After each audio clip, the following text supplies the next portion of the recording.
దేవుడు అన్యాయస్తుడు, దేవుడు మంచోళ్ళని తీసుకొని వెళ్ళిపోతాడు, దేవుడు చాలా కుళ్ళిపోతాడు, దేవుడు మంచోళ్ళగా మంచిగా బ్రతుకుతుంటే సహించలేడు, అన్ని తప్పుడు నిర్ణయాలు తీసుకుంటాడు దేవుడు.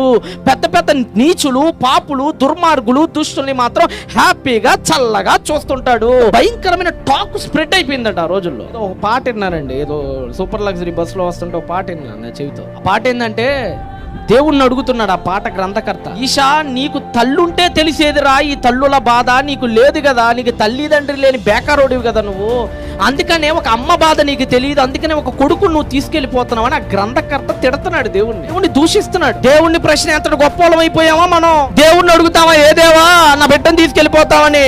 ఆయనకున్న ఏకైక బిడ్డని, ఆయన జనితైక కుమారుణ్ణి ఈ లోకానికి పంపించి కొరడాలతో కొట్టించి, ముళ్ళ కిరీటం పెట్టించి, బాణాలతో పొడిపించి, సిలువని ఎక్కించి దారుణంగా చంపేశాడు ఆయన తన బిడ్డని. పుత్ర శోకం గురించి ఆయనకి చెప్పేంతటి వారమా మనం?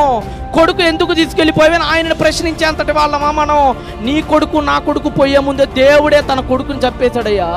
ఆయన కంటే బాగా తెలుసా నీకు తండ్రి ప్రేమ? ఆయనకి క్రీస్తుకి మధ్య ఉన్న గొప్ప సంబంధం కంటే గొప్ప సంబంధమా నీకు నీ కొడుక్కి మధ్య ఉన్న సంబంధం?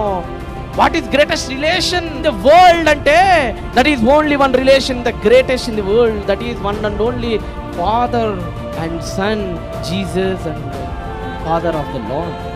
తండ్రి అయిన దేవుడికి కుమారుడికి మధ్య ఉన్న రిలేషన్ ఈ ప్రపంచంలో అన్ని రిలేషన్స్ కంటే గొప్ప రిలేషన్. ఆ రిలేషన్లో ఆ యేసు ప్రభునే కల్లారా చంపేశాడండి దేవుడు.